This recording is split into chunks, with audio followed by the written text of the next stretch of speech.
இன்னைக்கு பாஸ்தா அவன்ல தான் பண்ண போறேன். ஏன்னா, இன்னைக்கு என்னோட டு டூ லிஸ்ட்ல சில பல ஒர்க் இருக்கு. இன்னைக்கு நான் எடுத்திருக்கிறது செராமிக் பேக்கிங் கேசரோல். இது ஏன் நான் பர்ட்டிகுலரா சொல்றேன்னா, நம்ம ஒரு பேக்கிங் பேன் வைக்கிற மாரி செராமிக் பேக்கிங் டிஷ்ஷ வைக்க முடியாது. நீங்க பேக் பண்ற டிஷ்ஷோட அவன் டெம்பரேச்சர் 425 வைக்க போறீங்கன்னா, செராமிக் பேக்கிங் பேனோ இல்ல கேசரோலோ வச்சு குக் பண்ணும்போது 25 டிகிரீஸ் கம்மியா வைக்கணும்.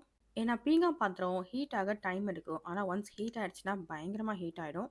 ஹீட் தாங்காம அது உடையறதுக்கு சான்ஸ் இருக்கு. அதனால தான் எப்பவுமே அவன் டெம்பரேச்சரை ஒரு 25 டிகிரி கம்மி பண்ணி வைக்கணும். ஸோ இப்போ நான் வந்து அவனை 400க்கு தான் ப்ரீ ஹீட் பண்ணி வச்சிருக்கேன். இந்த கேசரோல பாஸ்தா, தண்ணி, எண்ணெய், கொஞ்சோண்டு உப்பு இதெல்லாம் போட்டு ஒரு ஃபாயில் ஷீட்ல கவர் பண்ணி ஒரு 20 to 30 மினிட்ஸ் வச்சிடலாம். 30 நிமிஷம் அது குக் ஆகிறதுக்குள்ள நான் கிட்டத்தட்ட என்னோட பாதி ஒர்க்கை முடிச்சிட்டேன். வந்து பார்க்கும்போது பாஸ்தா பாதி குக்காக இருந்தது. அதில் ஒரு கேன் அளவுக்கு ஹெவி விப்பிங் க்ரீம் ஊற்றியாச்சு.